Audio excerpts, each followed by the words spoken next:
Thank you, Mr. President. I thank the Presidency of the Council for convening this meeting, and I thank Undersecretary General Di Carlo and Director Rajasingham for their detailed and factual briefings.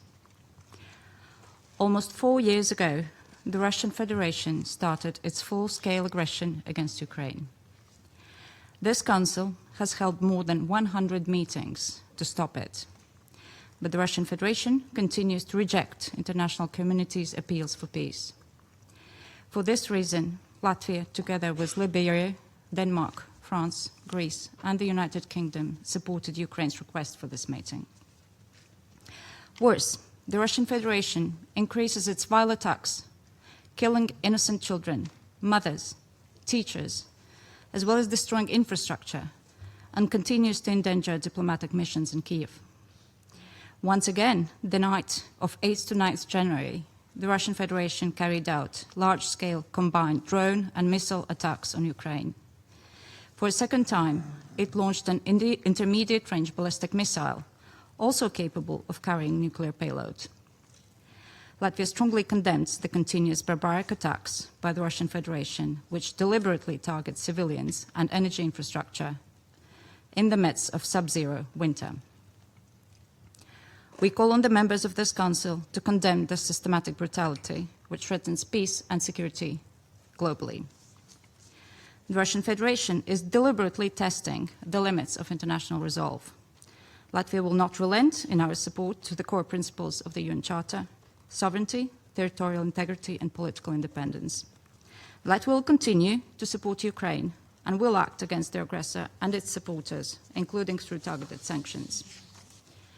The Russian Federation relies on fiction and lies, including the unfounded claims of airstrikes on the residence of the President of the Russian Federation as a pretext. It is deplorable but entirely predictable. A well-worn tactic from the Kremlin's playbook, designed to fabricate pretexts, stall for time, deliberately undermine any genuine peace effort. The only verified fact remains that the Russian Federation is killing civilians. And we call on the Russian Federation to stop spreading falsehoods and instead grant access to international monitors, especially UN agencies and the ICRC. And we continue to be deeply concerned by reports about human trafficking from Africa, the Middle East, and other regions to work in drone factories in the Russian Federation and even be sent to the front lines as expendables. Mr. President, Latvia strongly supports the efforts under the leadership of the United States to secure a just and lasting peace in Ukraine. Ukraine has clearly demonstrated its readiness to make highest sacrifices to achieve it, and the whole of Europe has worked tirelessly in good faith to restore peace in our continent. Last week in Paris, a coalition of over 35 nations, including Latvia, together with Ukraine and the United States, committed to durable principles to achieve peace in Ukraine. The Russian Federation rejects it. It is important to highlight a disturbing pattern. The closer we come to peace and justice, the more brazen the attacks and lies by the Russian Federation become.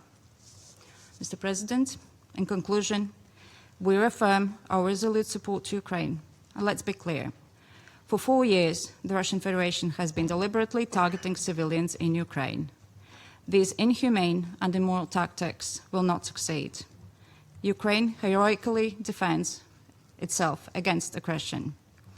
And as an elected member of this Council, Latvia takes its responsibilities with the full weight of the moment, a clear sense of duty under the UN Charter, and is committed to achieving a just and lasting peace.